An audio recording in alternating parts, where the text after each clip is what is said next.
Hey, Jay, it's Bubba. How are you? I'm good. Tell a few jokes, trying to make a living. But what I don't understand, well, Jay, I do understand because you probably get bored and everything, but I mean, you obviously have made so much money. I just got to think that you just want to get out of the house and buy more exotic cars, right? No, I just like to work. I did this for years when nobody showed up. So at this point, it's kind of gravy. It's fun to.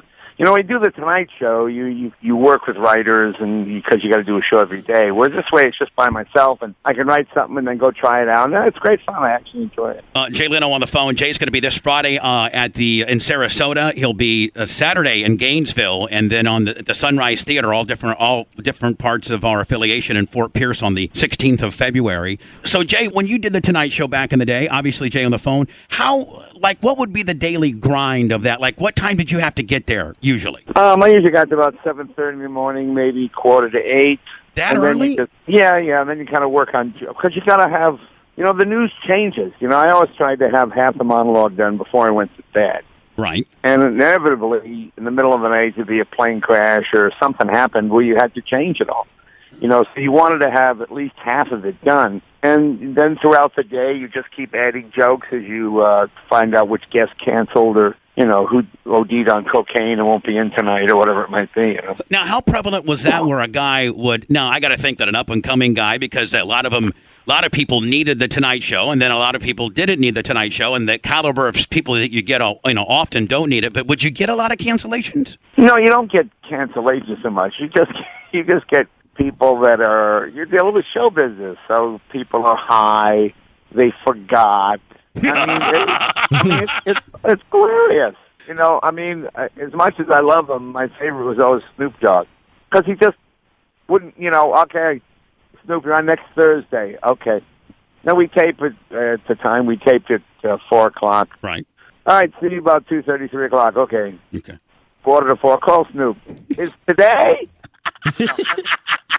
Yeah, today.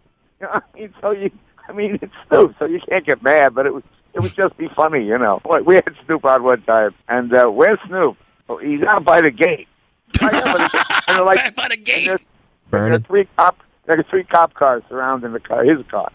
And I go, guys, we need him for the show. But he's getting arrested right now, Jay. I go, well, no, we have him for the show. If somebody had a gun or something, I don't know what it was. So, it was all just that kind of stuff, just pretty funny. Now, Jay, over the years, I got to think that you've not had the opportunity to, and you've interviewed everybody. When people do the press junket, whether it's a new song or a new group or a new movie or a new television, the Tonight Show, they do L.A., New York, and obviously, it was not whether they wanted to do the Tonight Show, it's whether they could get on the Tonight Show. But, was there ever anybody, Jay, because, Jay, you were just a young guy growing up, and, I wouldn't say you get starstruck, but was there anybody ever when you're interviewing, you're like, you know what? I'm just little Jay Leno, and this is such and such that I'm talking to. That was... I'm trying to think of who... The top 3 of all time. You're like, oh, my God, I got... Well, presidents are pretty good. We were the first show ever to have a sitting president do the show. That was pretty cool. There are people who... I remember when I was in the 4th grade, I had to write a paper on John Glenn circling the Earth, and I got a C-. So then in 1998, when John Glenn went back up to space at age 78, I said to him, Mr. Simon, my teacher, gave me a C-. I said, could you call him and tell him I'm doing a follow-up? So we called Mr. Simon, who's like 80, and I said, watch the show tonight. I got the second part of my report. So John Glenn came out and we talked about it, and I got upgraded to an A. My mother never lived to see it, unfortunately, the only A I ever got. But that was pretty cool. You had, I think you had Barack on. It was really funny. I remember the first time Barack Obama came to the show. He came by himself with his jacket off over his shoulder. And he's the president at this point, right? No, he's senator. He's just a senator. Right. And he says, my name's Barack Hussein Obama. I'm running for president. I'm going, right, that's going to happen. Yeah, like a guy named Hussein's going to scratch the surface. Hussein is going to run for president. It was hilarious. Then the second time he came as president. And the whole parking lot was tented. So when the Secret Service cars pulled in, from the air, you couldn't see what part of the building they were going to. I mean, and that's really something kind of cool. Because what happens, the Secret Service comes in like 2 days before, and they just walk through NBC and they go, you, don't come in tomorrow. Come in tomorrow.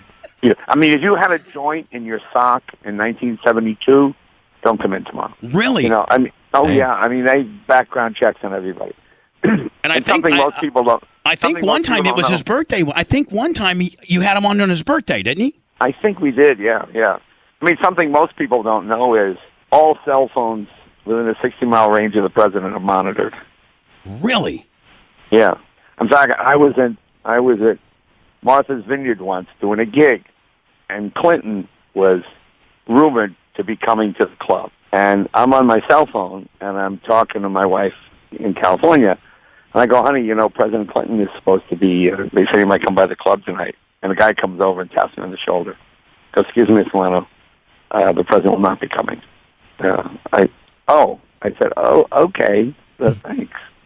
I went, oh, that was pretty weird. And so straight up, they straight up, eavesdrop. Wow. Now, when Barack was there, because Jay, I know as you guys are getting, your guests and what have you, you're writing stuff, and maybe sometimes if something's a little controversial, maybe your people will get a hold of their people. But was there anything, was it scripted out of what you could and could not say? Because you're such a spontaneous kind of guy. The Secret Service did call me once this was when I was guest hosting, and when the first President Bush was president. Right. I did a joke, and I said the Secret Service has strict instructions. If anything happens to President Bush, shoot quail. Okay, that was a joke. and they came to see me and said, Mr. Leno, you cannot advocate assassinating the Vice President of the United States. I go, no, it's just a joke. We understand that, but we recommend you not joke about advocating the assassination of the... Oh, yes, sir, no problem. So you get a little bit of that. Yeah, they don't take the joking real kindly. They're kind of... Listen, I had one interaction with Jay Leno on the phone, by the way. Jay, I had one interaction with the Secret Service. So when I first started radio back in '96, it's when printers were starting to get kind of more high tech, and color printers and things like that, where you could print something kind of cool. So I didn't print any money, but I didn't know that counterfeiting is under the guise. I don't know if you knew this or not, but it's under the umbrella of Secret Service. That's right, yeah. And so I tell my co-hosts, hey, I got this new printer last night, and look what I made. It makes them pretty kick-ass. And I showed them a real dollar bill, and it was radio. Obviously, we don't have the active visual. And I said, go put this in the machine and see the vending machine and see if it works. Well, we were putting a real dollar in there, And obviously it works. I'm like, man, I got a bunch of these, meaning I had a bunch of $1 bills, but I intimated that I had printed them. So we're on the air, and this is like 7:30, and by 9:15, the Secret Service come to the radio station. They walk in the studio. We're live. We're a talk show. We don't play records. They come into my studio. They get behind me on my console. You've been in radio stations. And they turn my microphone off and hit a song. And they start interviewing me as to if I made money. They took me to my house, Jay. I have some guns, like all white trash do. And so they made me secure all my guns in the bathtub. They put a Secret Service to watch my guns, and then they took my hard drive and scanned my hard drive to making sure that I did not make money. And anybody in Tampa or any kids that said that they made money from listening to my show, I was going to be charged. Well, the part I find fascinating is they put your guns in the bathtub. I don't quite get that. Well, I think they wanted to put them all in one area so some guy could watch them, I guess. They also found my wife's, my fiance's vibrator at the time, but that was pretty cool as well. I know that's the Briggs and Stratton model. That's the big heavy duty one. That's the zero turn kind, the the hydrostat kind. Right, it's the 4 horsepower with the pull chain. Yeah, I know that. Yeah. Now, Jay, how are you doing on Jay's Garage? Are you guys back another season? Yeah, we're filming right now. In fact, today I'm just filming with Billy Gardell in a few minutes, so that's kind of fun. Any new cars in your collection? Yeah, just pretty much fixing all the broken stuff. That's about it. That's what I like to do. Jay Leno on the phone. Now, Jay, I don't know if you know, but my father, his name's Doug Clem, and he lives in Reno, Nevada. But my dad has a very extensive original 32 Ford collection. Oh, is that right? Yeah, and he has a 32 Phaeton. He's got a 32 Roadster. He's got a 32 Coupe. He's got a really, and I know you know a ton about cars. He's got the rarest Ford in 32 made. It's called a B400 convertible sedan. Okay. And they only made 823 of them, and he's got one. And my dad became friends with Eddie Meyer. And you know, Eddie Meyer was the big Hollywood speed shop guy. Right. Race car driver, too, yeah. Louis Meyer was the 3-time Indy winner back in the day. Well, Meyer used to make all this high-performance stuff for 32 flatheads for for hot rod enthusiasts to bolt up, you know, and make their flathead a hot rod. So my dad has like a Arden heads and a Scott blower on all of his original 32s. He doesn't chop them. And they're all original, but he's got like the high boy wheels on them and things like that. And right. Yeah. The Arden heads were made by Duntoff, I think. Yes. Duntoff. Yeah, that's right. And do you remember the Scott blower? Yeah. And the Scott blower, Jay, as I always knew it from my father. I don't know if this is true or not, Jay. You are more of a car historian than I am, but a Scott blower was really, really rare to put on your flathead because it was originally made for the garbage trucks in New York City because they couldn't get any power out of the flatheads to be able to haul the garbage. So supposedly the Scott blowers were originally for that. Am I right?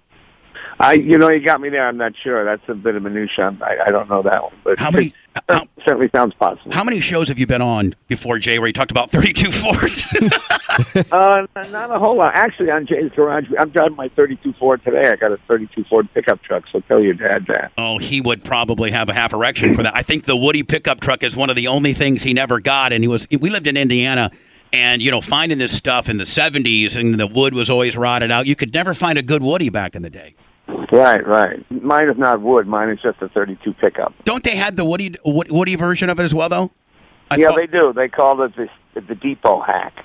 Now, is yours a 4-cylinder or the 78 horsepower V8? No. Mine's a hot rod with a 289. Oh, okay. You got yours all souped up on the deal. But the body's all stock, yeah. Now, I know that you might appreciate this because the guys, by the way, Jay Leno on the phone, 3 dates in Florida. We got this coming Friday in Sarasota, and then Gainesville on Saturday, and then he'll be at Fort Pierce on Thursday, February 16th. Growing up in Indiana, Jay, my dad, who restores 32 Fords, which I know your guys that work in your shop probably do this, but my dad, he didn't teach me how to do this because it's kind of a lost art. But when he would do body work, he would use lead, and he would flux in the lead and then hand scrape it with a file. Oh, yeah, that's the way it was done. That's the correct way to do it, actually.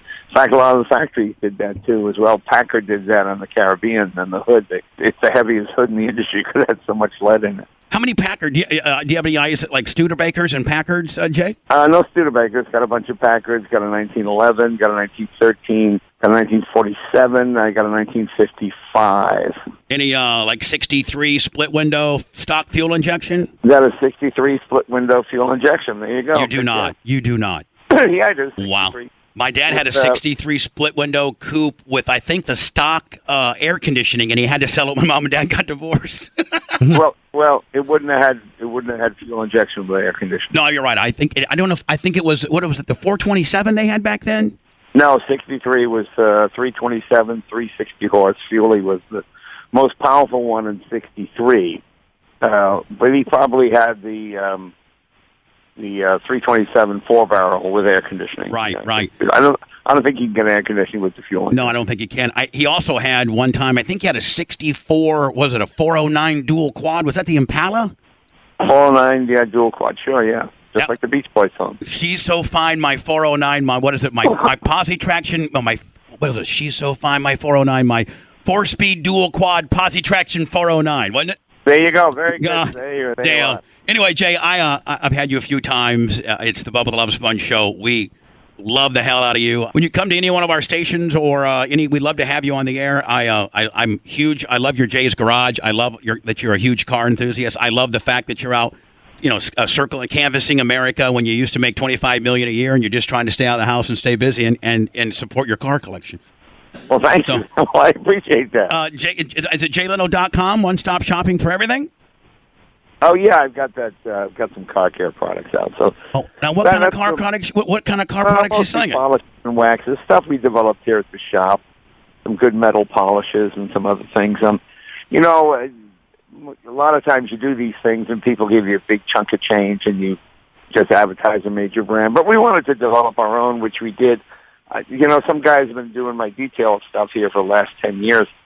we just work together to work with some chemists, and they've come up with some pretty good stuff, and it seems to be doing pretty well. So we'll keep our fingers crossed. So you're saying with the polish and the things like that it's just not Jay Leno getting like $1 million a year to make it to private label. You're saying that you actually do the R&D with the boys. Yeah, no, I don't make anything unless we sell a bunch. And I got to think with as many vehicles as you got to have a 55-gallon vat of it to keep your polish on all. Yeah, that's kind of the way it works. Yeah. Are you always have to do? Are you having to do like additions to your building because you're just running out of space now? We just did a couple of additions to the building. Yeah, that's actually true. The nice thing about California is nobody can afford to do business here anymore. So as they go out of business, they keep buying the next building down. I mean, there's so many rules and regulations here. It's like crazy. Just keep annexing. People just keep leaving the state and you buy the property. In the current late night or talk show arena, any particular one you watch more than the other? Oh, I like Jimmy. Jimmy's a good friend of mine. I like Jimmy Fallon. And, I got ties to the Tonight Show, obviously. And whenever I'm in town in New York, I like to go over and do Jimmy's show and interrupt the monologue and just kind of go on and throw some jokes in. So it's a lot of fun. Now, Jay, can you Bob Hope yourself? Remember when we were growing up and when Johnny or somebody would have, and Bob Hope would show up literally on the set, and there'd be like this inspiring actress that really needed Johnny's 5 minutes, because the publicist made a deal with the devil to get her on, and then Bob Hope would just roll in and we used to call it Bob Hope and a guest. Do you ever Bob Hope a guest where, hey, it's Jay Leno, he's on the lot, and he's going to go live? No, I don't do that. I don't like to bump anybody. It's hard enough to get on these shows. No, I don't like to do that. But you got to admit, Jay, if you were on the lot and you just happened to mosey on the monologue, you'd get a big pop and everybody would love you. You got to admit. I'll tell you a funny Bob Hope story. I had Bob Hope on the show when he was close to 100. Right. And Bob Hope was pretty sharp. He really was sharp, but he was deaf, but he wouldn't wear his hearing aids. So Bob said to me, Jay, tell you what, Jay, just give me you just talk, and I've got all the punchlines memorized. So he said, I know what I'm going to say. So you just, each time you speak, I'll give you the punchline. So he had 10 jokes. Right. So the first one is, hey, Bob, or whatever it is. And Bob does a punchline, big laugh. Second one, hey, Bob, what's this? Does a punchline, second one. Then the third one, I went, excuse me, Bob. And they did the punchline, Okay, and then I said, no, and then I did the punchline for the third one. And now he's on to the fourth one. So we were one joke. So now he's out of sync, right? Yeah, we're totally out of sync, and we couldn't get it back. I mean, it was really funny.